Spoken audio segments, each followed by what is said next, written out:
All right, let's get things started. Time being 6:01 p.m. on October 7th, 2021. I'd like to call this meeting to order of the American Rescue Plan Committee. I'm Committee Chair Jared Sanchez. Clerk, could you please call the roll? Bates, Bates here. Brown, Brown here. Ross, Here. Gums, Here. Kenyon, Leonard, Martin, Molina, Molina present.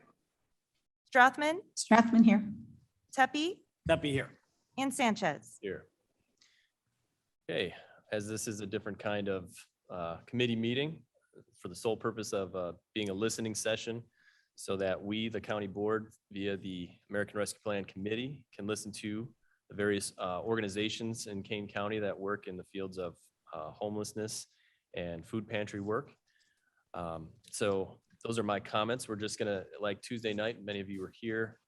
We're gonna call up people in order. I have a list of people who are RSVP'd, and there's some names online, and I'm gonna ask each one of them to identify themselves and let us know which organization that they represent. But otherwise, really what we're here to do is listen to all of those organizations and to their needs. So we'll give everyone 4 or 5 minutes to give a short presentation on what their needs are as far as an organization goes, their operational needs primarily, but also whatever other needs that they have and the challenges that they're facing, the effects that COVID-19 has had on their work. And all of this information is going to be collected and filtered to the rest of the American Rescue Plan Committee and the Kane County Board. And we are going to use that information to help us craft the parameters of our $4 million community support grant program. So everyone's comments here tonight is going to help in that effort in creating a program that is really the most beneficial with the amount of money that we have. And will also give us some indications on what we could do potentially in the future to help all of these organizations as we go along. So thank you everyone for being here. Before I go over the list of organizations that RSVP'd, there are a few names that I see on Zoom that aren't on my list. So sometimes the people that sign up aren't the ones that are coming to speak. So I'm going to call out a few names and just ask that you unmute yourself and let us know which organization you are from. So I'll first start with JPM. I just saw JPM. That's somebody here. Yes, that is, my name is Joseph Maddie. I'll be representing the Marie Wilkins Food Pantry, and I will change my name on the screen right now. Thank you. Excellent, thank you. You were on my list, but I didn't have an organization name attached to it. So Yes, Marie Wilkins. Excellent. You're welcome. Next one. Oh, they keep moving around. Love when that happens. Joanne Hartman. Joanne, can you tell us which organization you are with?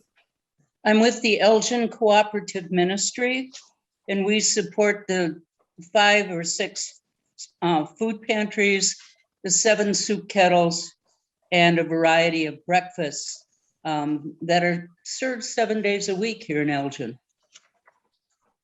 Okay, thank you, Joanne. Lauren Jernigan. I'm with Hesed House. Hesed House, okay.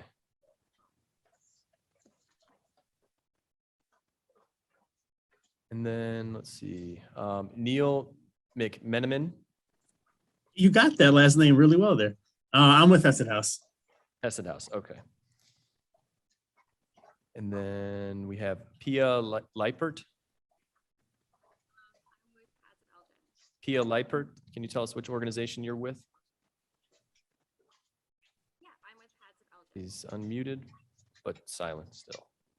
Are you there, Pia? Okay, well, we'll come back to her.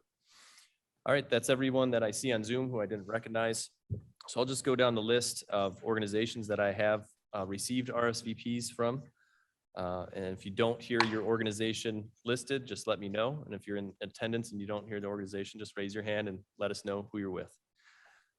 So under the food category, obviously Elgin Cooperative Ministries, Marie Wilkinson Food Pantry, Aurora Interfaith Food Pantry, Northern Illinois Food Bank, Food for Greater Elgin, and then Highland Avenue Church of Brethren. Is there anyone here or on Zoom who didn't hear their organization listed? Okay, great.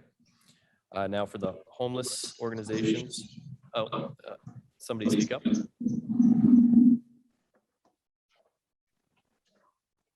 was that Mr. Tepe? Okay, and I saw Pia, you said you're with Pads of Elgin. Excellent, thank you. Under the homeless shelter category, we have Hesed House, Lazarus House, Pads of Elgin, and Community Crisis Center. So if there's anyone who doesn't hear their organization listed, speak up now. All right. So the format, again, pretty simple. Just come up or unmute and tell us about the needs of your organization, especially in relation to the work that we're doing with the American Rescue Plan Act, if you're familiar with that, and a little background on your group. I ask everyone to start with their needs first, just because if we run out of time for you to speak, we want the good stuff up front, and the background contextual information, if anything, would be the one that gets cut off. But I think a good 5 minutes for everyone here tonight. If you need a little bit more, we'll understand, because we don't have a huge list of attendance, but just enough to really give us some good feedback and information. So thank you again, everyone, for being here. I'm going to start with first on my list, Maureen Wilkinson Food Pantry. Hi, good evening, and thank you for the time. Once again, my name is Joseph Maddie. I'll be representing the Marie Wilkins Food Pantry for this evening. How COVID has affected us is what we've started to see in late 2019 was that the face of homelessness, or the face of food disparity, was changing. What we've been seeing our guests come to us are with greater need for not only food, but it's been around finance, around access to healthcare. It's been looking at how to navigate other nonprofits in the community with their needs. And what COVID did was exemplify the good in our community, the talent in our community, but it also put a disadvantage at people of our clients and guests who are not knowledgeable on how to navigate, and also who did not have healthcare, who did not have the financial resources to weather a 2 or 3 paycheck miss. What we also started to see was that the face of hunger started to change from people that would be in a suit and tie on a Monday and Tuesday, but coming into a food pantry on a Wednesday, Thursday, because of the price of everything going up, a loss of a spouse's employment, and or the changing of having where their kids were going to receive food that week. So what we're doing at the Marie Wilkinson Food Pantry is trying to go more upstream around hunger. What we're trying to do is develop programs so that our community understands the needs of food, how to cook different types of food, how to do how to have a garden, how to cook with the food, but then also looking at the health benefits of healthy eating, looking at some of the COPD, diabetes, the underlying issues that affect individuals who do not make as much money as somebody with possibly a college degree, and ensuring that they have still healthy opportunities for food. What we're looking to do right now is make sure that our guests not only have access to food, but we're giving them the tools also around how to cook, how to manage their finances. We're also looking at different ways that the pediatric patients in our community have access to diapers, have access to formula, but then also have the tools on how to be a better parent. The parents would have the tools to be how to deal with a crying child. Where there's the best place to have daycare. All of these things have been highlighted because of COVID, because of the fact that people are struggling a little bit more, and the cost of everything is going up. So everything that we have been looking at the Marie Wilkinson Food Pantry is really trying to tackle hunger from a lot of different angles and start categorizing our patients depending on if this is new to them, what health issues they have, and also what areas they need help with. The other thing that's come to our attention is around financial health, where people cash their checks, how people save for, the quote unquote rainy day, and how sometimes food may not be the most prominent place that they would want to have a healthy meal. They'd rather have a quick meal with high calories. Then it also leads to other health issues. So everything we've been seeing is tied to each other: health, finance, housing, mental health, and food is at the center of it. So once again, we appreciate the opportunity to present tonight. We would welcome questions of some of the programs that we're looking to do. And lastly, Marie Wilkins Food Pantry has been around for over 60 years. We're one of the preeminent nonprofits in the area, and we want to make sure that our colleagues around the region know that we want to be a partner and collaborate. And sometimes financial resources are limiting to that.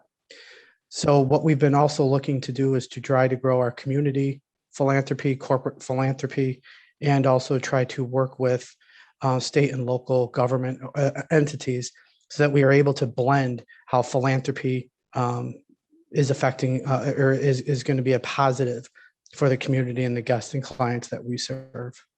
So with that being said, I'll pause and answer questions that you, the body, might have for tonight. Thank you for that. Are there any questions for Mr. Maddie? Thank you. Ms. Bates. Oh, you'll yield to Ms. Gums. Yes, thank you very much, Mr. Chairman. I do have a question for you, Joseph. Roughly how many people are we serving at Marie Wilkins Food Pantry right now? And are we ever short on food? So on an average basis, we would say we're serving around 500 to 600 guests. And it's not so much the type of food, or it's not so much are we short on food, it's the type of food. And it's also looking at how the food is being prepared. What we, as Ms. Bates, you're aware of, we have the garden across the street. You've been at our facility a few times. You know what we've been able and try to do to promote healthy eating. The biggest issue too right now is that we might have canned goods one day, but we have an abundance of fresh vegetables and nobody knows how to cook with. We might be lacking on meat one week, but what we're trying to make sure is that we have a stable assortment of food for our guests and their families. And with the changing demographics, the changing face of hunger, we want to make sure that we try to accommodate and give people the respect that they deserve as a person. Just because they need help with food doesn't mean that they should have to suffer with the quality of the food. Thank you so much. Thank you, ma'am. Hi, Joseph. Are you in contact with the city of Aurora and how they're going to be spending their ARP money? Have they gotten back to you on that? You broke up a little bit, but if I understood the Oh. question correctly, Have you been in touch with the city of Aurora? I believe that the best way to do this will be to partner. The city of Aurora will hopefully give you some money, and we'll hopefully give you some money, and it'll be 50-50 or who knows what. I'm just making stuff up here, but has Aurora, Yes, ma'am. the city of Aurora answered? yes. answered So, you? yes. So Diane Renner, who I know you're all aware of, who's the executive director, is unable to join tonight because of being out of town and the wireless connection. So that's why I'm sitting in for her. As you know, Marie Wilkins was in touch with the city of Aurora on a daily basis, as is Diane Renner's in touch with the city of Aurora on a daily basis. As you stated, collaboration is going to be the key. I think everybody on this call tonight acknowledges that we all need each other, and that if there's a way to be collaborative, both at the city level, the city level, and the county level, and also at the nonprofit level, that's what we believe is going to ultimately be successful for everyone. And so to answer your question directly, once again, the answer is yes. And Diane Renner is the one that is the advocate for the organization with the city. Well, may I? My question wasn't, did you contact them, but did they answer you back? Do you know? We have not heard, we have not heard any answer back from the Okay. city of Aurora at It this seems time. like the city of Aurora hasn't gotten that ball rolling yet. Okay, thank you. Yes, and a colleague, yes, we're still waiting, and we know that everybody has a lot of stuff going on, so we're not upset, but we're hoping to hear shortly. Okay, me too. And just so you know, I'm not wearing a mask because I'm sitting in my home and nobody's with me right now, so don't think negatively of me. Okay. Ms. Strathman. Yes, Strathman here. I have a question for Mr. Matty. You mentioned a lot of really wonderful services. Are you able to offer those now, or is that on your wish list? So we all know it's the chicken or the egg, what comes, that's what we're looking at. What we're doing right now is putting plans in place, and we've been talking to our guests on what they want, what they would utilize. We've been piloting, we've been looking at developing cases for support so that we can go to philanthropists and corporations to see where their excitement would be, but then also wanting to make sure that we blend it nicely into the needs of our community. So some of the programs that we talked about, the healthy eating, the recycling program, the engagement opportunities, the financial health seminars, those are all going on right now, but they're on a more a smaller basis or a smaller bandwidth right now because of the funding. Also, the increase in the need of our community is going to dictate on how fast we can ramp it up. On the flip side is financial assistance by this body or others would enable us to continue to help people and to grow the programs that our community so desperately needs. But at the same time, we'd be doing it in a way that works with them, our clients, our guests, and our community, and also gives us an opportunity to partner with other nonprofits to ensure that we're making a difference and not replicating services that doesn't need to be replicated. So once again, we are starting these on a smaller basis. Our hope is to expand. The pediatric program is one of the areas that we're looking to expand because of the need of the patient, of our clients and our guests around diapers, formula, first-time mom how-tos, dads, what it's like to be present. These are all things that we know help the family unit and sometimes has an opportunity to cut back on or cut down on hunger, and the ability and the knowledge to have could help the family unit as a whole. Thank you. And when you said You're welcome. You service 500 to 600 people, was that in a week or a day, or what was Yes. that number? Yes, ma'am. Yes, it's in a week. Thank you. You're welcome. But one thing I do want to say is that we may see a client on, and I'm going to make these days up. Let's just pretend we see our client on a Wednesday, and then we'll see them again on a Friday. It might be the mother, or it might be the wife coming in, and then the father coming in on a separate date. Those are all things that too we're wanting to make sure is that hunger doesn't know which day of the week it is. And then the services that we provide, we're wanting to make sure that we're always there for our guests and our families. Any other questions for the Marie Wilkins Food Pantry? Just one. Ms. Bates? So I think this isn't quite a question, but I think what we're going to need from you will be staffing needs and numbers. Does that make sense, Mr. Chairman? Yeah, well, when there this is, comes- this is something I neglected to mention at the. Staffing needs and then the dollars associated with the increase I in think staffing. that's going to be helpful. So there is a survey that was sent to everyone who RSVP'd. And I think after these listening Yes. sessions are done, we'll release that link to the public so that more organizations or ones that, didn't fill out the survey will be able to. And I believe Marie Wilkins, it may have been the first one that completed a survey. So they're good. If I know Diane, she probably got it the moment it hit her inbox. But we do have those the staffing needs, the growth plans. Again, working Diane and her team, the board. What we're doing is we're working on the growth plans, cases for support to show both revenue, expenses, what it would look like to be successful. But then one of the things that we wanted to learn from tonight is what are the opportunities from this body and other nonprofits that maybe we don't ask for the full dollar, we ask for 75 cents, and in collaboration with, we're benefiting the community on a more fiscally sound basis. So those are things too that we are being very cognizant of. Again, we believe by being a leader in the nonprofit space is also about being a collaborative partner.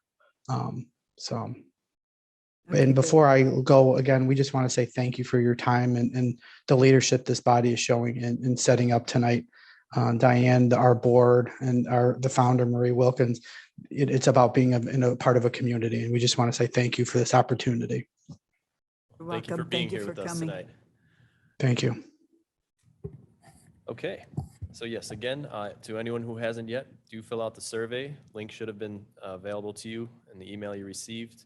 But otherwise, we will release that publicly after this meeting at some point tomorrow or Monday.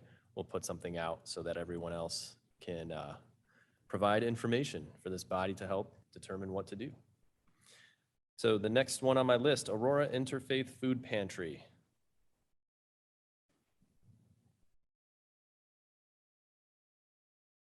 Welcome. Hello, everyone. My name is Shannon Cameron. I'm Executive Director of the Aurora Area Interfaith Food Pantry. And I just want to thank you so much for inviting me here tonight and listening to the needs of all these worthy organizations. The Aurora Food Pantry served meals to more than 284,000 people during the height of the pandemic. We had to rent additional refrigerated storage space at an expense of over $10,000. We spent over $14,000 on gas and truck repairs during the 2020 fiscal year due to increased trips to food recovery partnerships. Our miscellaneous spending was $17,000 over budget for COVID safety equipment. That was, like I said, not in budget. And our facility costs greatly increased for COVID safety procedures like professional sanitation. We scrambled for enough volunteers to load people's cars since we were staying outdoors to help stop the spread of the virus, completely overhauling our operations.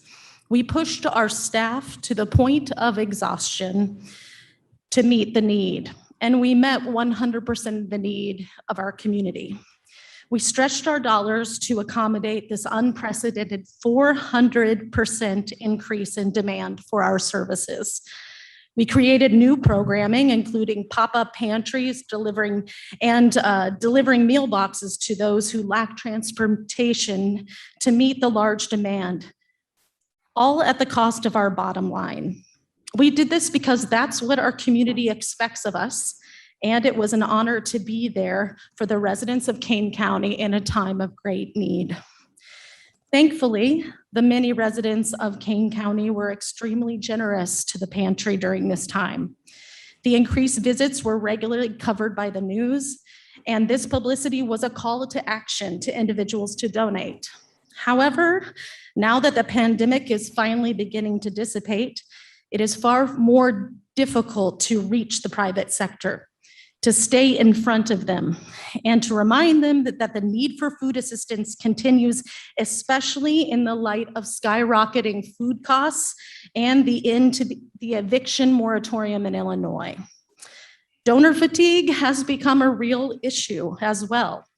Because the pantry relies solely on donations from the community and the competition is so fierce in this area, there comes a point where we have tapped people out, and individual donations are literally what keep our doors open. As we move forward, the need for food assistance is tremendous. It always has been tremendous, and especially due to the pandemic has become more so. The next recession, the next spike in unemployment, the next downturn in the economy will cause a spike in demand at our food pantry. There are still many families struggling from the effects of the pandemic, and we must continue to find a way to fund our operations in order to ensure no one seeking assistance is turned away. Just recently, we purchased a new refrigerated truck at the cost of over $88,000. This replaced the pantry's old, rusted, broken down truck, which had over 240,000 miles on it. And we are about to start a $250,000 greatly needed roof replacement. However, we also have great operating needs, and we want to do more for our community. We're hungry to do more. Lastly, when addressing what the Aurora Food Pantry is all about, helping those in need, we continually struggle with items we simply cannot afford to purchase for our clients. Laundry soap, shampoo, diapers, formula, adult diapers, menstrual hygiene products, wipes, etc. These are critical items that are in high demand by those in need due to them not being covered by WIC or SNAP benefit programs. And funding for these things in particularly could be life-changing for the families we serve. This ARPA funding to the Aurora Food Pantry is crucial as we recover from the pandemic. Funds will directly benefit Kane County residents who are struggling. And I hope you will consider us as you plan the process for this funding. And I will relinquish hopefully 2 minutes-ish back to you for questions. Thank you so much. Thank you. Questions for the Aurora Interfaith Food Pantry? Mr. Tepe. Yes. Again, thank you. Thank you for the good presentation. What's happened to your volume? And I'm sure it spiked tremendously last year, and hopefully it's decreased. But is it still increased from where it was, say, 2 years ago before this pandemic hit us? We still are at an increase, but our numbers are significantly down. We are compared to where we were a year ago at this time. And I think you'll find that across most pantries. I know you have a speaker from the Northern Illinois Food Bank who's our partner definitely with us in order to keep our costs down. We're thankful to them. Thanks, Janine. But we are still up and we're seeing more. Unfortunately, I'm seeing the same people in the line week to week. And what I would like as a new leader of the pantry to see is no longer are we just food emergency services where we're ending hunger for a week, but I would love to create programming in which we bring the power out of people to end on hunger for their lifetime. And that's through job training, childcare services, becoming a hunger relief center. Yeah, thank you. Ms. Bates. I bid on the turkey dinner. Thank you. Plug for our fundraiser happening right now. I hope you win. Mr. Frost. Yeah, I just, what Mr. Tepe brought up, it was on my mind too. And I was actually reviewing, what's allowable for this program today. And I'm glad you touched on it. And I don't expect everybody to do this today in their presentations, but when we get down to actually reviewing individual asks, I think it's really important that you do what Mr. Tepe just asked and say, here's where we were pre-COVID, and here's where we were during COVID. So we went up 30%, that amounts to X amount of dollars. And we had to do this or that to get through COVID. So it made our job a lot easier to allot funds if we knew, what you did over and above what you normally did pre-COVID, and you're all doing great things before COVID. It just got harder, and that's what this money is supposed to help relieve. So. Yeah, we are, we absolutely can do that and would be happy to put that together. We did, our need increased by 400%. We were seeing 400% more clients on neighbors. So it was significant, and our costs were significant, but it also allowed us to create new programming that I think is serving Kane County even better. Okay, thank you. Thank you. Any other questions or comments? Yeah, just thinking of the other night on Tuesday, all the organizations we heard, and then just what we've heard tonight, it just makes me think, as in the ARPA, there's a concept that when tragedies happen, pandemics and economic downturns, there's a lagged effect on government. And that's why they built a revenue loss component into the ARPA. And I'm hearing this from these organizations when these great kinds of events that affect everyone's lives happen. When the event starts to dissipate, the effects don't necessarily follow one-to-one. Like the storm is over, now we can go outside again. It's there's still lagged effects. And even if the amount of traffic you're seeing reduces to the same, there are other effects that we don't see. As you said, your staff was stretched so thin. They got it done, but that takes a toll. You know, you can't always put a dollar amount to that, but there's a lot more than just the numbers of people you're seeing, but unfortunately those are high as well. So anyway, just wanted to say that comment and that observation. Thank you for being here tonight. Thank you. Appreciate the comments. Appreciate the time. Thank you, everyone. All right, next on the list, Northern Illinois Food Bank.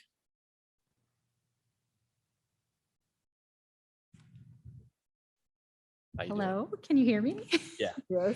Hi, I'm Janine Canigeezer. I'm with Northern Illinois Food Bank. Have the privilege of serving on our philanthropy team. I've been with the food bank for 8 years, and the last 18 months, you're hearing a little taste of what it's like to be in the food insecurity business here in Kane County. I love hearing the enthusiasm and great ideas and the energy level coming from our member agencies, because I think we're tired, but we're also energized by what we've learned through the crisis. And I'll share a little bit about what the food bank does and how we fit into this puzzle of how we address food insecurity in the county, and tell you just some highlights of what we've went through this past 18 months. So COVID absolutely impacted food insecurity. I think you'll hear the individual agency numbers, but we know in Kane County last year, we acquired and distributed 12.8 million meals. That is significant growth over the prior year. Most of the meals we distribute reach our neighbors through the member agencies. So last year, about 77% of the meals that we acquired and distributed went to the member agencies and then to our neighbors. So it is truly a food insecurity system of so many passionate people working together to serve our neighbors. And I count all of you among those passionate people. I've already heard such thoughtful questions and comments, and I appreciate the opportunity to be here tonight and share more. We also increased our direct distribution during the pandemic because we recognized that some of our agencies were kind of being slammed with significant increased need. And also a lot of people who were newly food insecure just didn't know where to go. So we launched more mobile markets here in Kane County to reach those folks who were newly food insecure and to share information about resources. Food is one thing, but we also wanted to connect them to SNAP benefits that they're eligible for. Our SNAP team fielded significantly increased calls for those neighbors seeking help navigating that system. And we staffed up that team more during the pandemic and have sustained that level to help people with reauthorization and to keep those vital government benefits going for our neighbors.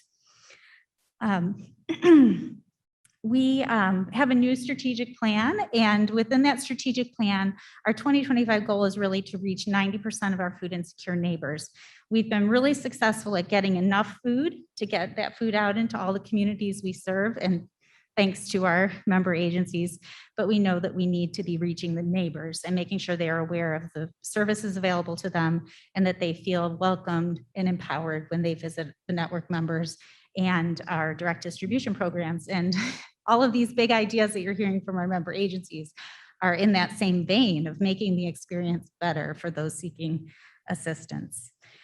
Success with our plan will really depend on continuing our COVID response as long as it's needed, as long as we're seeing this elevated need and continuing to respond to that elevated need in our community and the knock-on effects of food insecurity rising during COVID. We want to enhance the food supply for our neighbors. So we want to have the nutritious food available for our network members so that they can order from our shopping list and get the things that they know will nourish our neighbors and help them to meet their dietary restrictions, preferences, culturally relevant food. We just finished an agency survey where we did some data collection on the needs within the network, and we'll be using that to help inform our food acquisition program. We've also launched a neighbor council, which will be an important way of collecting information from the people we serve to understand how we can do this better. So our biggest need right now is really funding for food for the network. Last year, a big chunk of the food we were able to distribute came from that CARES response, that coronavirus Coronavirus Farm Assistance Program, which here in Kane County provided about 2.8 million meals. But that program is over, so we're not getting that beautiful produce, protein, and dairy product from the government that we can put out through all of our food distribution channels. So we've budgeted significantly more for purchased food, and we would really welcome an investment of this county in purchasing food for distribution through the Kane County network. Our goal as the food bank is to provide food and resources to our neighbors with dignity, equity, and convenience through partnership and innovation. We are so blessed by the network of partners that we have been privileged to build over 38 years. And I hope that you will look at the full picture, the puzzle of how we meet those food needs in the county and support us at every level across our network. I would also entertain questions. All right, any questions for the Northern Illinois Food Bank? Ms. Bates? Do you serve all of Kane County? We do. Do you serve other counties? We do. We serve 13 counties. Okay, so I think we would have to serve, our money would have to stay in Kane County. So It is, yes, absolutely. so we don't want to go feeding anybody else. We understand that. I'm just kidding, of course. No, we understand that. And that's the intention of your ARPA allotment is to serve Kane County, and we are able to manage that within the food bank. Okay. We did receive CARES funding from Kane County last year that we used to support our initial COVID response. And we also received it in other counties, but we were able to manage that money in accordance with the federal regulations.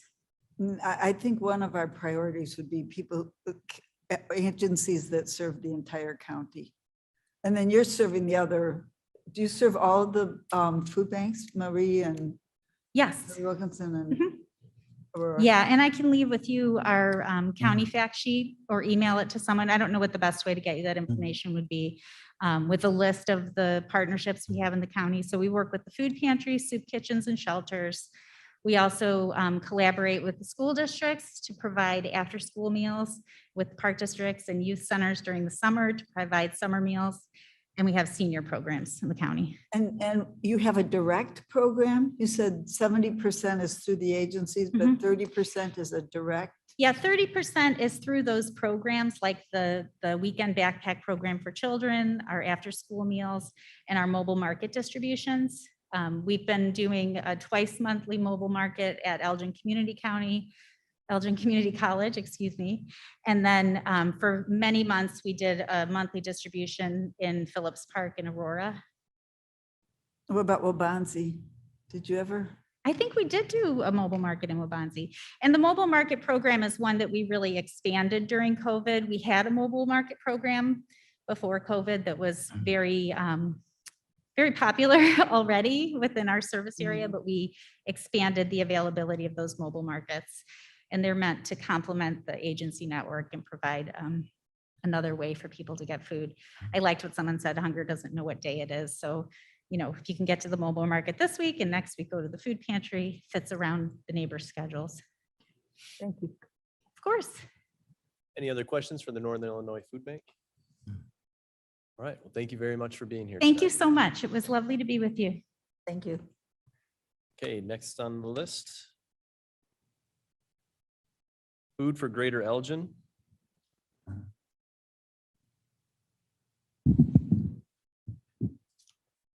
Hello, my name is Michael Montgomery. I'm the Executive Director of Food for Greater Elgin. Thank you very much for having us. You will find that we're all the same, only different. But we do share a passion. We're here as part of a crusade to save people's lives, to make sure that people get food in a land of plenty where so often people don't get sufficient food. Food for Greater Elgin served over 86,000 people in 2020. That's up from 39,000 2 years prior.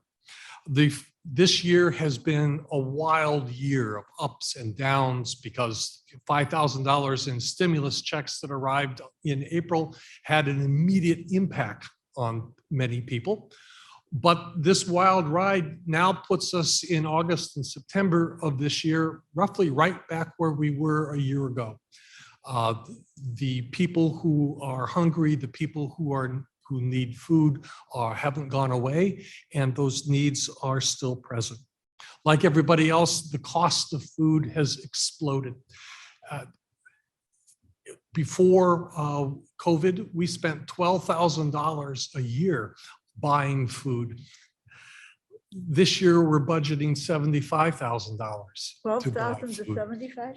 $75,000 because we got to buy eggs, we've got to buy meat, we've got to buy the kind of milk that people want to drink, and a wide assortments of food that even when you get it through such supportive services as Northern Illinois Food Bank, I got to tell you, they still want to get paid.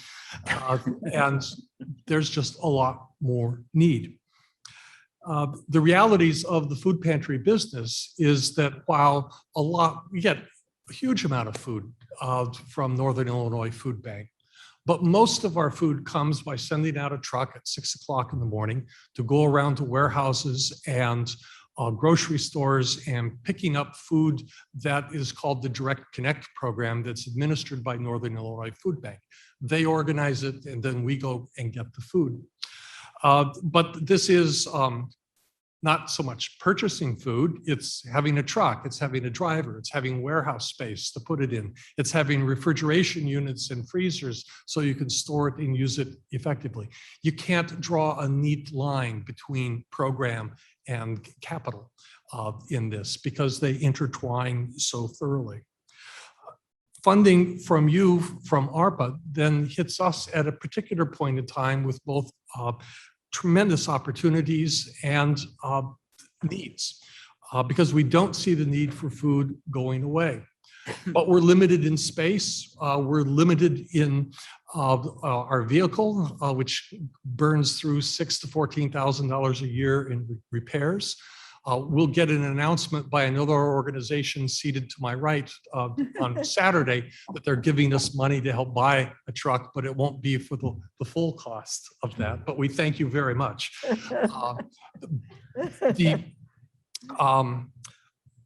In a year, we get the other 40% of our building. And then we'll have space to be able to do programming and to have more efficient use in freezer and cooling spaces. But that's not going to be for free. And we'll have to renovate that part of the building in order to do the programming. This is, in my view, a wonderful use of ARPA funding because it doesn't set you up for another grant request in another year. This can be one-off funding that empowers us to serve the people of Northern King County for years to come. We do need money to buy food. There's $36,000 that's unaccounted for in our budget right now. We do need a community relations person to help organize the neighborhoods of our communities that we serve so that we can get food to people who need it most. So that I can divide the pie any number of ways there, but your help is very gratefully appreciated. If you've got questions, love to answer them. Okay, any questions for Food for Greater Elgin? Mr. Tepe? Mike, thank you for being here and thank everybody else for being here. And as you opened, we said, you know, you're all alike and you're all different. But the key thing that I've noticed among almost all of the organizations that are here tonight are the volunteers that you have. And if you might, and not everybody has to expand upon it because your experience is probably very similar to the others. You might talk about the extent of the volunteer organization that you have. We're newer, so we're also poorer, I think, than some of the 200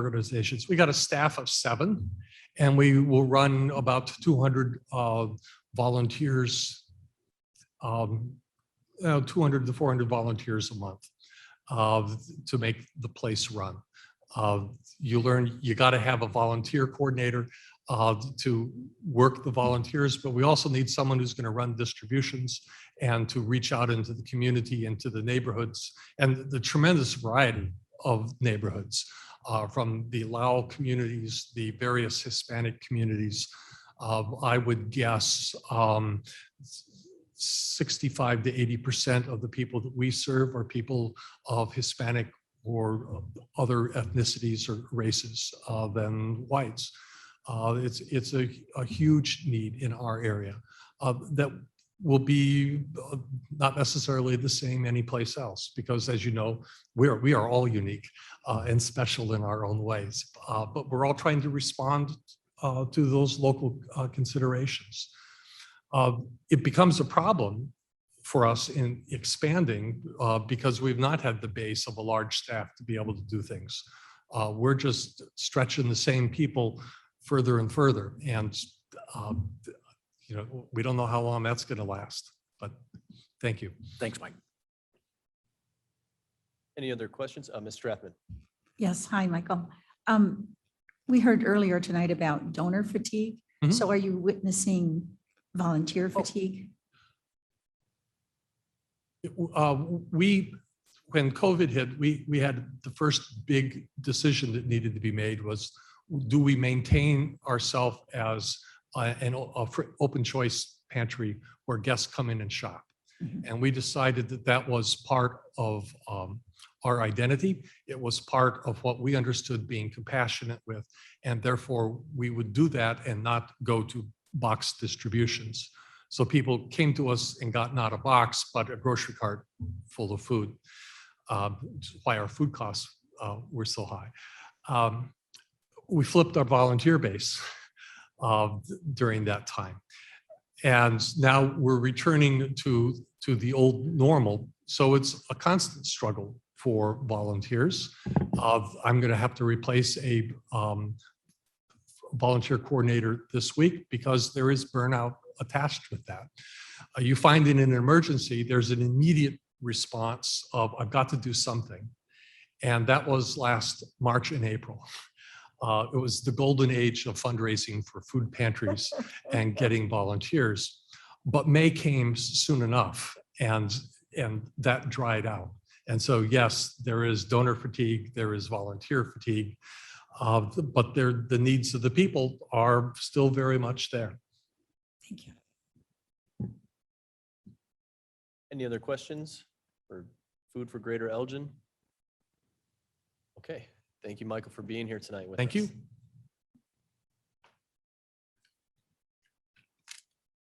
All right. Do we have Cheryl Gray, Highland Avenue Church of Brethren? Yes, hello. My name is Cheryl Gray, and you, Mr. Chairperson, we are members of the Elgin Cooperative Ministry, so I'm here representing the Elgin Cooperative Ministry. Okay. I chair a soup kitchen at my church, Highland Avenue Church of the Brethren, so you've got us listed twice there. Okay. The Elgin Cooperative Ministry is actually a 501c3 organization that brings together the food pantries and soup kitchens in the Elgin area. And one myth I want to bust right now is that soup kitchens do not serve soup. We serve hot meals. I want to express our need as a very small organization by comparison to others that you've heard tonight, to transition from an all-volunteer operation to a couple of paid part-time positions for cooking and for social media support, and to support no-income residents with bus passes to be able to get to new locations in our city that may host over the winter. So that's my need up front. I'm here to represent the needs of the soup kitchens, which also serve breakfasts as well as dinners. And we do this every day of the year. And our soup kitchens are called soup kettles, and we've been doing this for more than 30 years in Elgin. It's a great note of pride for our city. This is solely supported by the faith-based organizations and volunteers from over 24 congregations in the area, not just Elgin.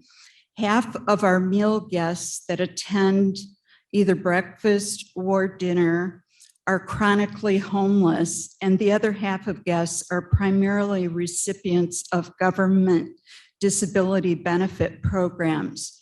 Many of the guests that we serve have mental health challenges such as substance abuse or intellectual disabilities.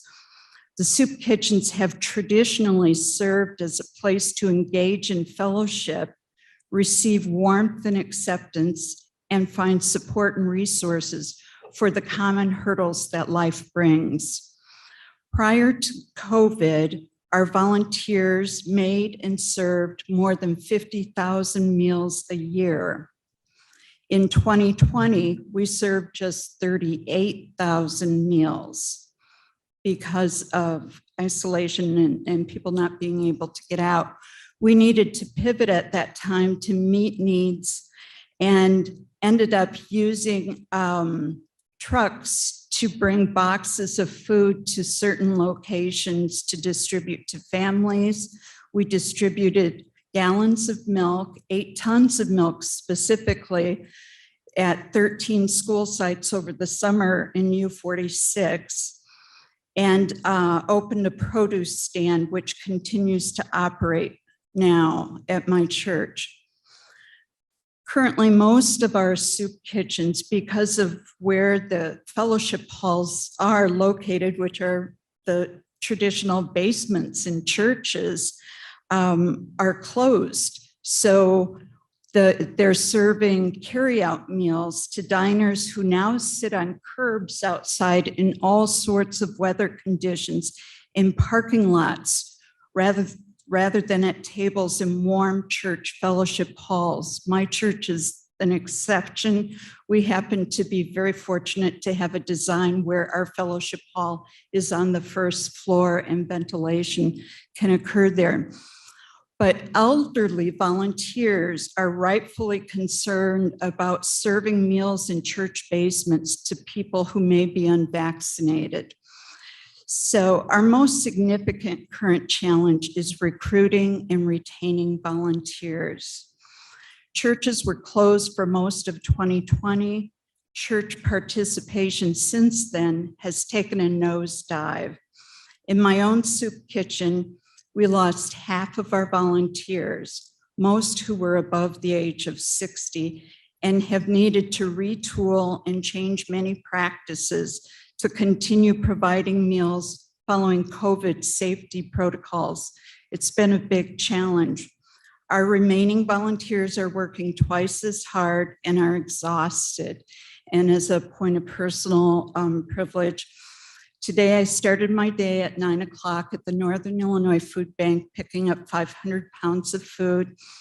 I made a meal today for 80 people at a different soup kitchen just because I was substituting for them. So this is what we're doing, is trying to patch together things to continue. We only missed 2 meals during COVID being distributed to people. And we're really proud of that as an all-volunteer organization, that people could come and depend on their meals. We see great hope, though, in a post-COVID future that includes shifting from volunteers from churches, many that have aging congregations. In fact, I may be one of the younger ones, to younger volunteers who have no church affiliation but great passion for serving others. In essence, we want to move from congregation-based to community-based volunteers. And to do this, we need to hire someone for social media communication to reach out in a very different way than posting announcements in church bulletins. We also need to hire cooks, as this essential position is very difficult to fill now with volunteers. We receive funds from Elgin Township, which covers our paper goods. which means that we've had to go from, at my church, for example, we used to serve on china, and now we serve on disposable containers and carry-out containers. And the township has been very nice to give us some funds for that. So we're not asking for those type of operating expenses.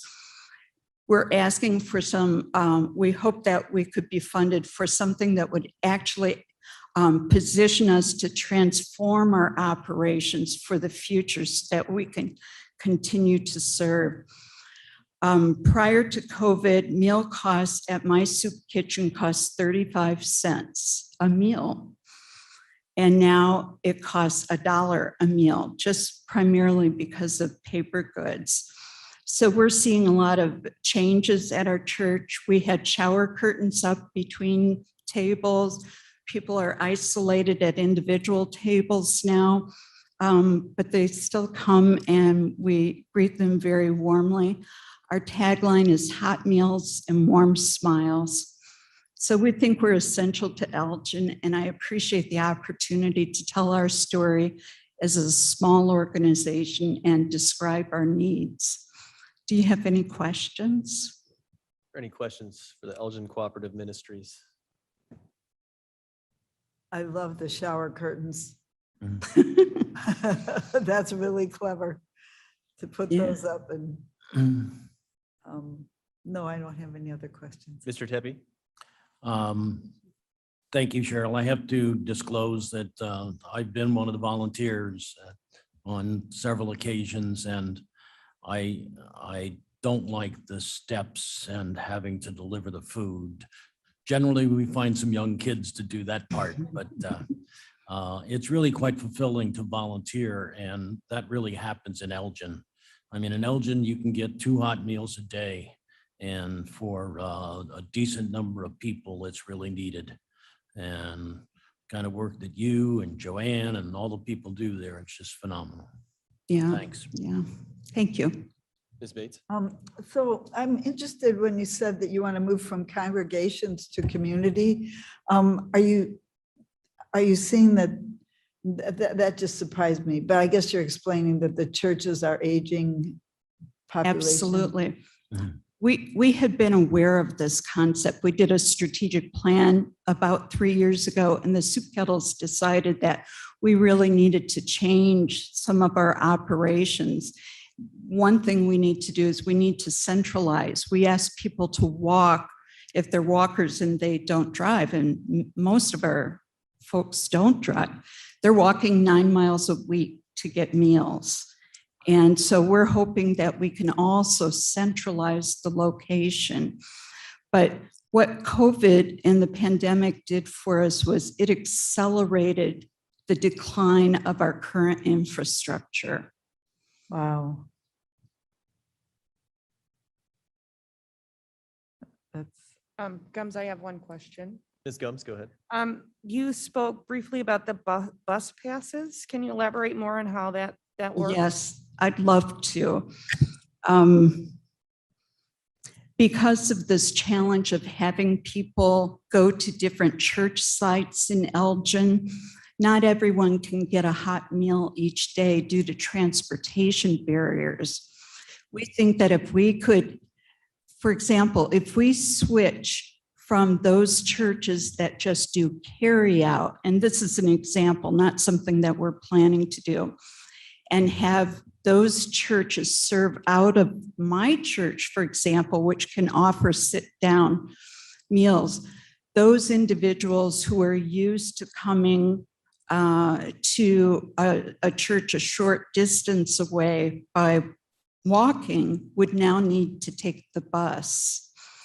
And the trade-off there is that they can come inside, get warmed during the winter. They don't have to fight the elements as they're eating outside, and truly they're eating outside on curbs. Again, I mentioned I served today and 60 people were sitting on curbs. So bus passes would be really very, very helpful. And I think it would be maybe a maximum of 40 a month. So really quite nominal. I think it's a fantastic idea. It really piqued my interest. So thank you. Yeah, sure. Any other questions? Ms. Strathman? Yes, Strathman here. I have noticed the fresh produce that's on a table out in the parking lot, and I think that's fabulous. Yeah. It's just a wonderful adjunct to your food. Yeah, one of the things that we're very pleased with is that I'll plug here, Klein's Farm Market in Elgin gives us quite a bit of that produce, as well as Target in South Elgin. And we have people go out and rescue those so that we have them available. Ms. Bates, did you still have a question or a comment? Yeah, so you are from the Church of the Brethren and the Elgin Co-op Ministry. Yes, I manage at the Church of the Brethren. That is my soup kettle that I manage and lead. And then all of the managers of all of the soup kettles and the food pantries and other meals programs work collaboratively through the Elgin Cooperative Ministry. Okay. And they're the 501c3 organization. And if we ever have needs for one soup kettle, for example, we probably have needs for more than one. And so we collaborate. And what I think you'll see tonight is not just collaboration in Elgin. Like every week we go to Michael's food pantry and pick up our food for the week, which he gets from other sources in the connection for Northern Illinois Food Bank. So this really is a great network. Wonderful. I was at a dinner at the Church of the Brethren one time, and it was really fun. It was after a march. We were marching for some cause or another up in Elgin. Yeah, we're a progressive congregation. Thank you so much. Thank you for being here. Okay, I think that is it for the food pantry and food section of the list that I have here. So the next few will be related to homelessness. If there's anyone online that I didn't catch who represents an organization working with food access, please speak up now, just in case I missed anyone that came online. Okay, so then I will call the next guest, Hesed House. I believe we have Lauren Jernigan. It's actually Joe Jackson. Joe. Yeah. Oh, yeah. I have you listed here too. Yep. Hey, Joe, how you doing? Doing great. How about yourself? Good. Good. Thank you so much for having us here and organizing this tonight. Definitely greatly appreciated. For us at Hesed House, much like many of these other organizations, COVID has absolutely flipped our world upside down. I like to say that we've used the word pivot more times than Ross moving a couch on that episode of Friends. But for us at Hesed House, unfortunately, COVID is nowhere near the rearview mirror for us. We're still very much in COVID mode here and have needs due to the pandemic. Our greatest need, honestly, is staffing. And that starts with our case management team.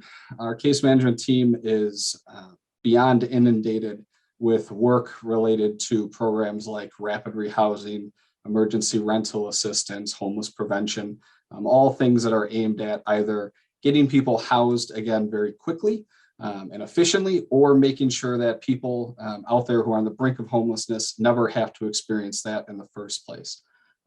At this point, we need at least 2 extra case managers to process applications and this type of work.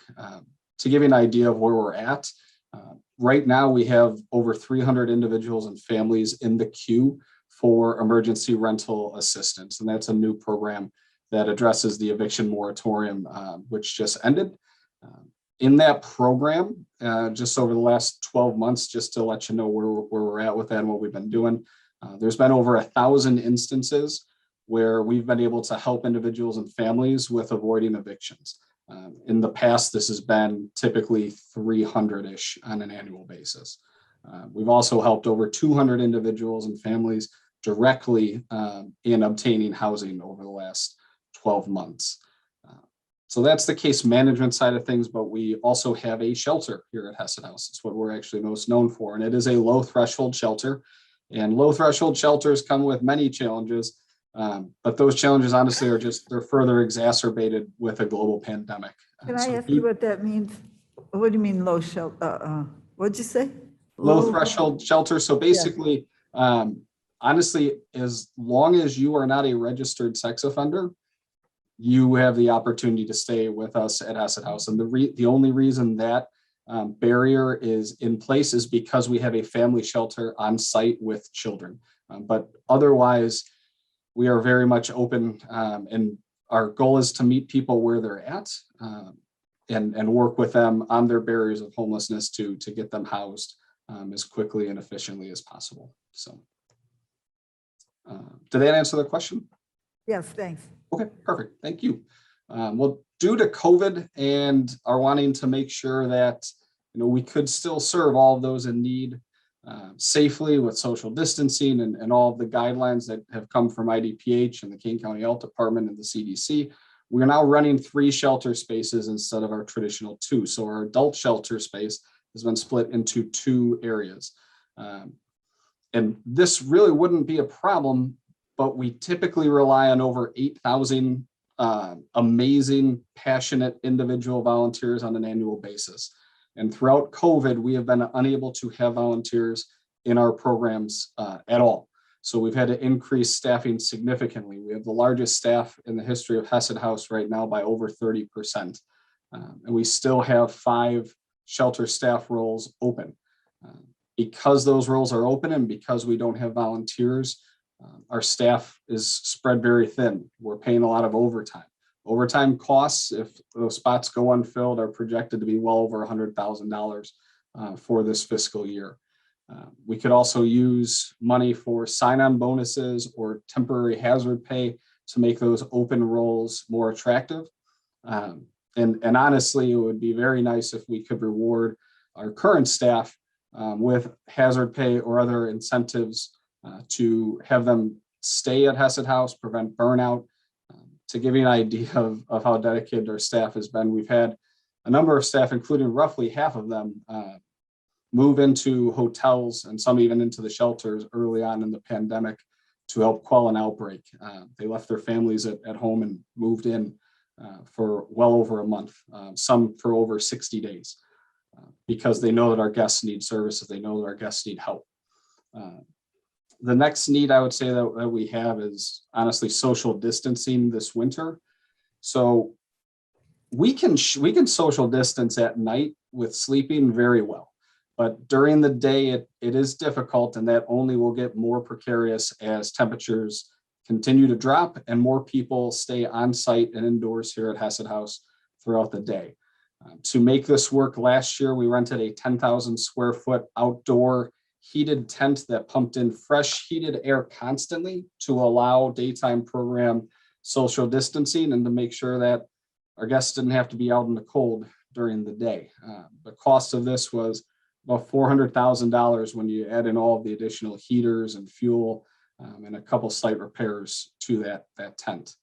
And I would say finally, the other need that is just a glaring problem right now, and I would say it's not just at Hesed House, but across the country, is mental and behavioral health and substance abuse counseling workers with our partner agencies. So partner agencies like AID and Breaking Free and so many other wonderful organizations who partner with us and bring their case managers and their counselors on site to provide on-site mental and behavioral health counseling, crisis services, substance abuse counseling. There is an ever-growing need for this as the pandemic continues to take really unprecedented tolls on the mental health of everyone, but especially the most vulnerable men, women, and children out there who are our guests. So those are our needs, and just a background on Hesed House for anybody who isn't familiar. We are the second largest homeless shelter in the state of Illinois.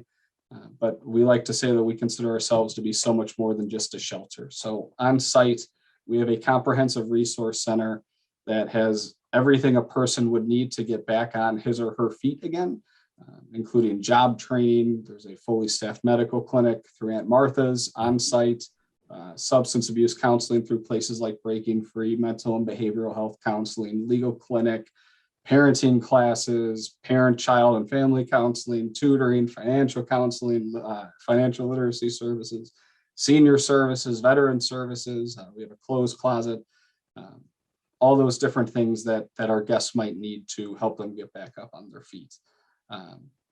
Yeah, so that is Hesed House, and I'll gladly stop now to answer any questions anyone might have. Hey, thank you, Joe. Are there any questions for Hesed House? Mr. Tepe? Thank you, Joe. One of the things I wanted to ask was, what is the typical length of stay of a client utilizing your services, and how has that changed in the past 18 months? Great question. So typically in the past, about half of our guests are with us for 2 weeks or less. Another 40% on average are typically with us between 2 weeks and a year. And then the remaining 10% are with us for beyond a year. And those are individuals who have multiple barriers of homelessness. So, physical debilitating conditions, mental health conditions, substance abuse conditions, those types of things. Over the course of this pandemic, we've seen the length of stay actually extend. And part of the reason for that is, one, we've been preventing a lot of folks from even coming to Hesed House. I mentioned the statistics of homeless prevention services that we've had. But the other piece is that there's just not a lot of available rental properties in Kane County right now. And Neil McMenamin, who's at Hesed House and on this call, please correct me if I'm wrong on this, but I believe the last statistic that we heard was it was less than 3% of rental properties in Kane County were actually available for rent. Yeah, so real quick. So one of our kind of groups, the Rapid Housing Group through the county, through the Continuum of Care, and one of the county staff had kind of shared that the most recent was 0.8% vacancy rate right now in units in Kane County. Wow.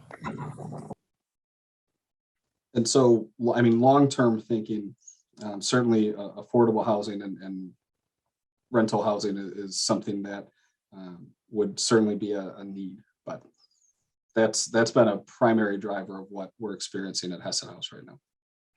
Thanks. Any other questions for Hesed House? Ms. Bates? First of all of you, I just can't believe how you keep going day after day, and I admire you, and I'm grateful to you for the people you serve. So my question is, are you going to have to do this 110,000 square foot tent again this year? First, thank you for the kind words, and second, boy, I hope not, but basically where we're at with, we have a shelter expansion project across the street. We completed phase 1 of that last year, and we were hoping to have phase 2 completed by this winter, but funding for that is currently held up in the Senate. So we don't know when that's going to come through, if it will at all. As it looks more and more like that funding won't be there and that work's definitely not going to get done, it looks more and more likely like we would have to come up with some sort of creative solution to allow daytime program access for anybody who would need it, especially in the upcoming frigid temperatures. So Hesed House used to make everybody leave in the daytime, right? And Yep. And so I didn't know that this is a much better plan to try to take care of people. They were all going to the library or someplace like that, and there was no place for them to go to. And they really resented that a lot. So this is a much better step for them. So here comes the big tent, huh? Thank you. Thank you. If I had it, I'd write you a check for $400,000 to pay for that. You don't have that, Davis? What? Thank you for that. You can date it in a couple I months. forgot my checkbook, so. All right, any other questions for Hesed House? Gums, I have a question Gums, for go you, ahead. Joe. Can you expand on what you anticipate happening with the eviction moratorium that is now over? Absolutely.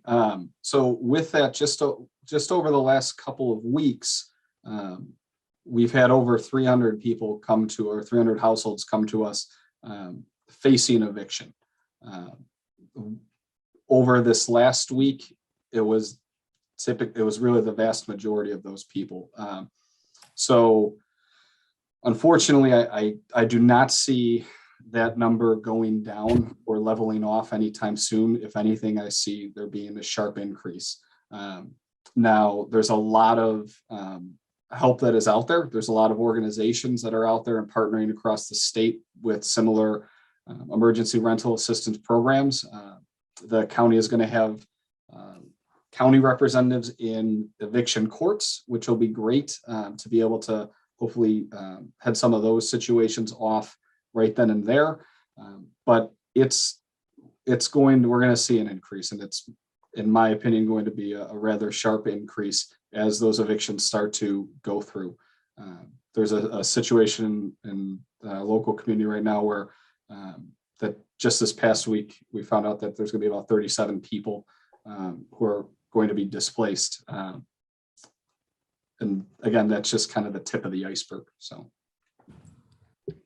That's a big worry for me. So I absolutely, us thank as you well. for answering that. And also I had another question.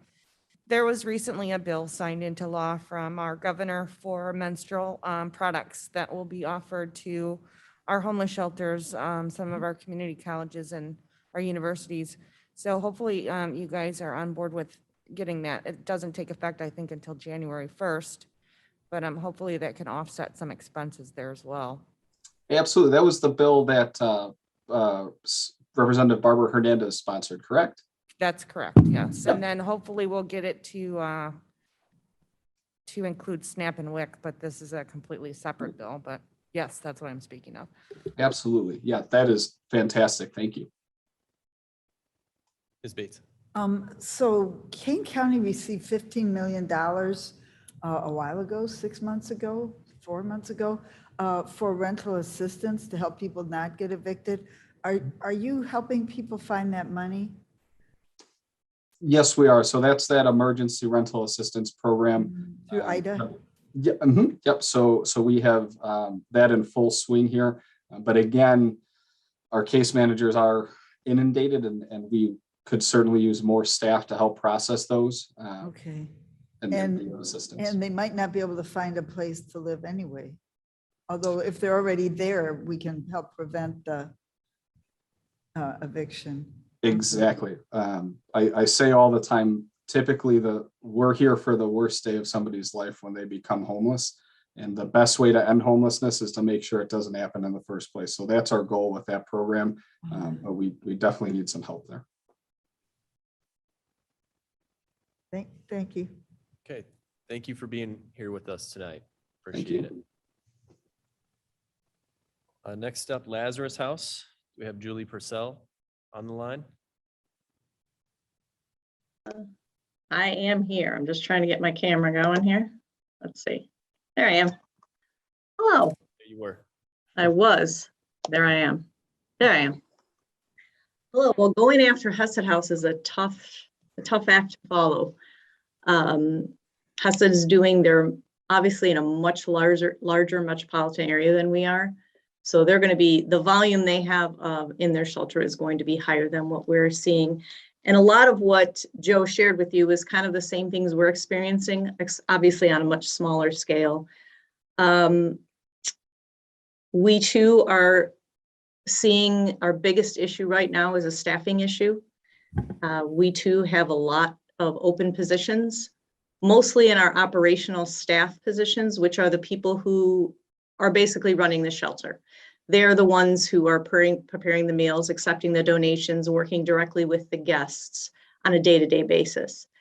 We lost a lot of those staff members toward the beginning of COVID when they just were uncertain of working in a congregate setting during that time. We have since hired some, but it's been so difficult to hire staff based on the boost they got with unemployment, perhaps the extra money they got from the government. So we've really struggled to find high quality staff that are willing to come into the shelter. And the the experience we're having right now is people are coming and it's almost like an employee-based situation right now where they're telling us which hours they want to work and whether they want to work in certain areas of the shelter or not. So we're really struggling, and what we're ending up doing now is we're having to close. Lazarus House has an emergency shelter program, which includes a Women and Children's Day Center. We also have a transitional living center, homeless prevention programs, and we do a food-only program at our door. What we're having to do right now is we're having to shorten hours. For example, in the Women and Children's Center, we normally have a front door person who works certain hours during the day when the volume is high and when we see a lot of people coming to the door. We've had to cut that shift altogether. The Women and Children's Center is closing earlier. And we also have staff who don't normally work operations are having to take those shifts as well. You know, for example, for myself, this coming Tuesday, I'm working a 6:30 a.m. till 10:30 a.m. shift just to keep the shelter open and keep it functioning. We sat down with our board president recently, and we are coming up with a risk assessment plan. We've never had to do that for staff before. We've had a financial risk assessment plan. What happens when our funding gets too low? What would we do? We're having to find that we have to write up a personnel risk assessment plan based on the fact that we may have to close parts of our shelter. We may have to shorten our hours. So that is our biggest struggle right now. As Joe shared, we haven't had volunteers in shelter because we're trying not to bring in more people into the shelter than we need to, just to minimize that risk of COVID within the shelter. But one thing we have started doing again, because we're seeing such substance abuse issues and mental health issues have escalated during COVID, we are starting to bring back some of our classes. There are groups for, like Joe mentioned, parenting. We have a women's group. We have a men's group. We have a loss group. It's kind of a grief/loss group because the homeless population have lost a lot, whether it's loss of home, loss of their jobs, going through divorce, losing their pets because they can't bring their pets into shelter. That's a huge support. A lot of them, that was their comfort animal, and they have to give that up coming into a shelter setting. So we're starting to get more of those resources for our guests. Let's see what else. The other thing that we're seeing too is lack of affordable housing. In the area that we serve, which is St. Charles, Geneva, Batavia, and all of Western rural King County, the rent prices, because there's such a low amount of apartments available, landlords are starting to raise their rent. So if we can find a unit, it's not within the rate that's allowed by a lot of these grant programs. They tell us kind of a fair market rate that we can pay for an apartment. Most of those apartments are now going above what those grants will allow us to pay. So therefore we can't house them. And we need more affordable housing in the area. One of the programs that Lazarus House is exploring right now is when we bought the current building we're in, we still own the building across the street that used to be our Women and Children's Day Center. Right now we are in the exploration process and beginning renovation process of creating 2 apartments across the street and creating shared housing options. Because a lot of our guests, that's the only way they're gonna ever be able to afford to live independently. So we're trying to create some of that affordable housing in the community that doesn't already exist. Similar, I mean, everything else that's similar with the eviction moratorium and those kinds of things that Joe already discussed is the same thing we're experiencing here at Lazarus House. Since July 1st, we've seen about a 36% increase in people coming to our shelter. We've seen a lot of families recently and a lot of young people. I'm talking 18 to 24-year-old population, more than we ever have seen before. So that's kind of a new population that we're not used to always having in the shelter, and we're closely working with them as well. So that's basically where we're at right now. Do you have any questions? Any questions for Lazarus House, Ms. Bates? Has anybody ever proposed a shelter that you can bring your pets to? What we've done to try to answer that is we've set up some linkages with some different organizations. One's with Anderson Humane, and they'll house a pet for a certain period of time, and then they'll try to find a foster family. For example, we just had 2 individuals from a family come in that had a dog, and we did that route, and the dog went into a foster situation, but the foster situation did not work out. So they chose to leave shelter rather than give up their dog. But as you could imagine, their money ran out pretty quickly staying in a hotel. So then one of the people from the family came back into shelter while the other one lived in her car for a while with the pet. And we just kept in contact with that person and just really worked with her. And unfortunately, she did put up her pet for adoption because she realized that that was what was best for the pet. And also the only way that her and her mom could work through what they were going through being homeless. So we do try to work with different agencies, but again, due to COVID, that's gotten more difficult as well. Well, I'm glad you're trying. Thank you. Any other questions for Lazarus House? Okay, thank you very much for being here with us tonight, Julie. Thank you.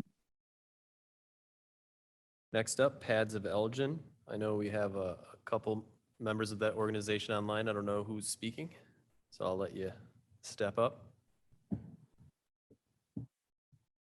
We have Pia or Eileen speaking for Pads of Elgin. Yes, apologize, I forgot to unmute. There you are. Here I am. Well, good evening, board members. Thank you for your time. I'm Eileen McNamee with Pads of Elgin. I am currently a development director and an assistant director.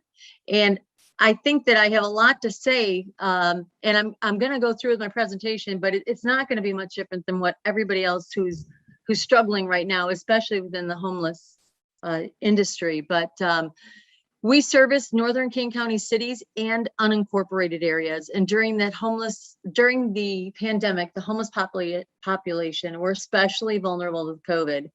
We had a pretty full house when COVID hit. And at that time, we were unable to take new guests into shelter.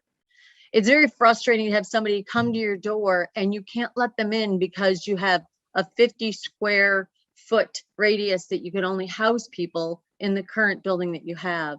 So at that time, we also, when COVID hit, we had no tests. There were no tests available and no protective measures besides the PPEs. With the eviction moratorium being lifted and the stimulus checks ending and the cold weather starting, we're already seeing the increase in the request for housing, specifically from families. And at last count, there were 18 children involved with the families that are seeking shelter. So we currently have a waiting list that we cannot accommodate yet. We had told people that they could come into shelter, but we had a positive COVID case. And we have a couple of more days on that till we can start letting everybody back into our shelter, the people on the waiting list. As a congregate shelter during COVID, our job has been incredibly difficult, and it has propelled us to expedite our plans to the non-congregate shelter that we have been searching to do for quite some time, looking for a building and finding other ways that we can further serve our community. May I interrupt you? What do you mean by congregate? Based on a congregation? No, absolutely. I appreciate the question. A congregate shelter means that they don't have individual places to sleep. We're all in, the men are all in one room. The women are all in one room. Like Hesed at least used to be. Okay, thank you. You're very welcome. Our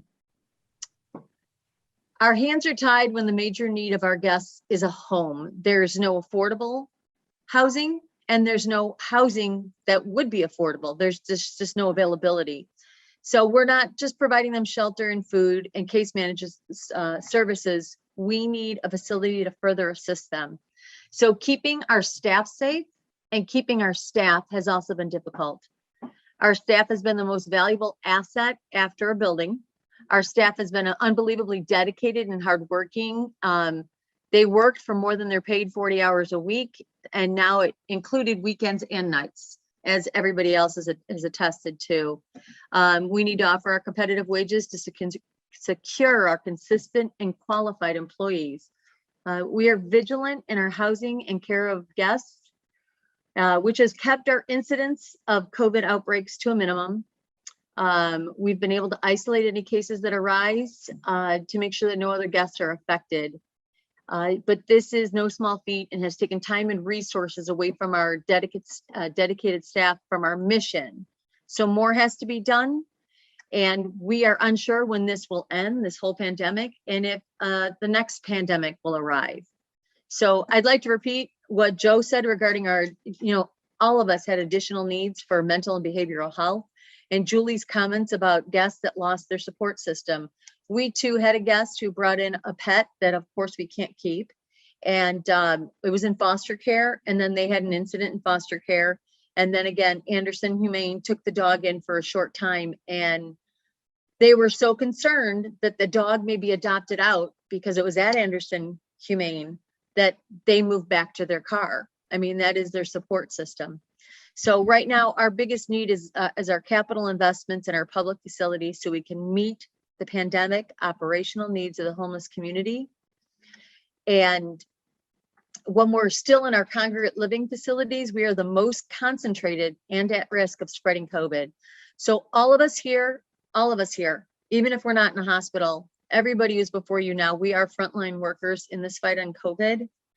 And the need for funding these services are just so critical at this moment. So any funding that we can get makes a huge impact on our homelessness, our impact in the homelessness community, and the amount of people that we can serve and how well we can serve them. So, I'm quoting your executive summary that the Fiscal Recovery Fund was established to help turn the tide of the pandemic by assisting King County's most vulnerable population. We can do that. So thank you, everyone. And I appreciate you listening to my speech. Thank you, Eileen. I do have a question. What is your service area? Is it just Elgin, or is it outside of Elgin as well? And Oh, do you no, have it's people coming all from of, over? it's all of Northern King County, including unincorporated areas, all of Northern King County. And it's a pretty large area. So. Unincorporated, that's our territory. Yeah. Right. Any other questions for Pads of Elgin? I have a question for Hassett House, Mr. Hassett House. We're on Pads right now. Are you still a congregate shelter? I remember I volunteered there a couple of times. I helped there, and it was all one big room. Is that still how you do it? Is that still Hassett Houses like that, Joe? It is. We are still a congregate shelter. We've incorporated the social distancing, and then in the plans for the shelter expansion project, we are incorporating non-congregate aspects to that. So. Okay, thanks. All right. Thank you, Mr. Any Chairman. questions for Pads of Elgin? All right. Thank you, Eileen, for being here with us tonight and letting us know about your organization's needs. And thank you all very much. Okay, next up, Community Crisis Center, Maureen Manning. Do we have Maureen Manning? There she is. Good evening. Whoa, that's loud. Hi.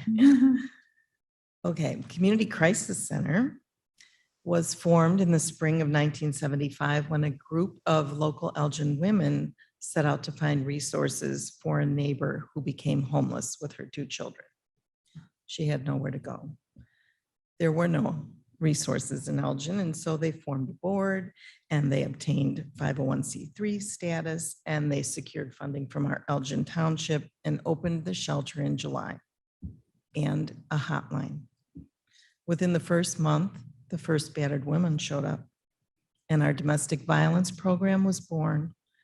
Other services were soon added: our pantry, sexual assault services, children's services, batterers services, and our economic crisis program.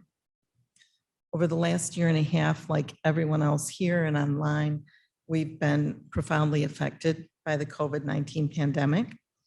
Starting in March of 2020, we had to adhere to guidelines from the state of Illinois, the CDC, and our own King County Health Department. We too are a congregate setting. That's ATE, not ANT.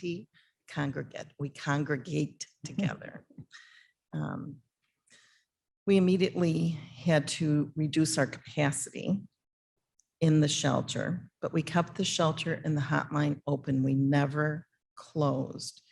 We procured funding from the state to place women in a hotel until on-site shelter beds would open up.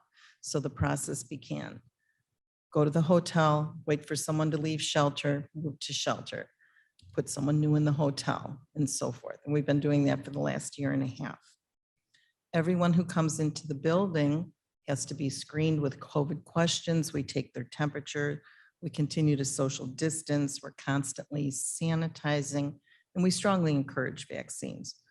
By September of 2020, we had made renovations to the building so we could resume our walk-in services for our small pantry. We're just an emergency supplemental pantry. We're not a full service operation. We refer to Food for Greater Elgin, and we'll give someone just enough meals till the next day. 1 day of food is 3 meals. So in the last fiscal year, we have provided 4,378 nights of shelter to 219 residents. That was 151 adults and 68 children. Our pantry gave 11,957 days of food to 414 clients. That's an unduplicated number because we don't restrict how often someone can come. That same client can come over and over and over throughout the course of the year, whatever they need. In addition to the food, we've given away blankets, socks, bus passes, toiletries, 16,821 toiletries. That could be deodorant, shampoo, razors, soap, feminine hygiene products. We give away toilet paper because you can't buy that with food stamps. We gave 380 coats, 43,584 diapers because you can't buy that with food stamps. Cooperating with Northern Illinois Food Bank, we did 85 turkey meals at Thanksgiving time. That was a turkey and all the fixings. So we do work with all of our cooperative partners. And our issue, like everyone else, you know, we've mentioned donor fatigue, volunteer fatigue. We have staff fatigue and the staff turnover. I lost another staff member today. We don't have competitive salaries. We can't recruit. We can't retain staff. Our case management staff is burning out. And like Hesed House, we have the rental assistance money. Can't even get the people in fast enough to screen them. We have a waiting list. Okay, you're on the waiting list. And as soon as someone has a slot, the one case manager who's there will sit down and do the huge application with that person. So we need staffing. We need to increase salaries to be competitive and to, you know, attract staff and to retain staff. And that's our big need. I didn't see that survey, but I'll look for that, Mr. Chairman, after I get back tomorrow. So if anyone has questions, I'd be happy to try and answer those for you. Any questions for Community Crisis Center? Not at this time. All right. Thank you for being here with us tonight. So that is the end of my list. If there is anyone either in person or online whose organization did not get a chance to speak yet, let me know now. I think we covered everybody. So I want to thank everyone once again for being here with us tonight. This is extremely beneficial for the county board in helping us craft our $4 million program. But I think it's also beneficial for the community as a whole and all the municipalities some of whose residents have to go to food pantries and homeless shelters to get support. And it's really important that we understand these needs that are out there. Ms. Bates? This is probably just a hypothetical question, but as we talk about giving salary money to organizations, the question that keeps coming up, never from me, I'm not that practical, but the question is always, what would happen when the ARP money runs out? Is there any miracle that you can perform to make it more sustainable? Anybody can answer this, or nobody to make it more sustainable if we tried to fund, who was here yesterday? They need a doctor. if we've a mental health organization or, your case managers, is there any way that you know of that you can make that sustainable? Shannon? I may be able to speak for everybody in that that what we've done through COVID is perform some miracles, and that having that first buy-in from Kane County Board really helps then establish that position. And then we can show the data of what has occurred because of that extra staff, which helps us go to other foundations, other donors, other governmental bodies, and prove the effectiveness, the efficacy of that as well. So I think, it is a problem. I think everyone here is worried about how do we continue to fund those positions, but I think all of us see the great need of something like a caseworker or doctor, whatever, but counselors. So I think getting us that first hurdle, we're there, we're in for the marathon for sure, and we'll find a way. And ma'am, just say your name again for the record, just so people who don't know. Shannon Cameron from the Aurora Food Pantry. Thank you. Thank you. Okay. Yeah, and that's an interesting perspective, just the idea of establishing a position with some relief money to then show proof of concept for other sources that may help out. And that is a debate we've had internally. Do we even want to go in that direction, or just keep it to retention and sign-on bonuses, things like that? But that is an interesting perspective. So thank you for sharing that with us. Yeah. Mr. Frost. Yeah, you probably aren't all in one room or online at the same time. So I just want to take this time to thank all of you and your staffs for the thankless hard work you do. And it's definitely below the radar of most people in the county. So thank you very much for all your work. But I would say between now and when we actually have an application process and a formal thing, just like I said, try and start to think about what was your COVID expenses, where were we before, during, and where are we now? And I think the more concise you can be, we don't want a whole bunch of charts and a 20-page report. If you can get it down to a page or two, try and work on that in the meantime, and then you'll be ready to go when we're ready to go. So thank you. Well, I'm going to clap for you guys. Well, thank you again, everyone, for being here and for presenting. Between Tuesday and tonight, we have certainly heard a lot about the needs that are out in our community, and the needs are great.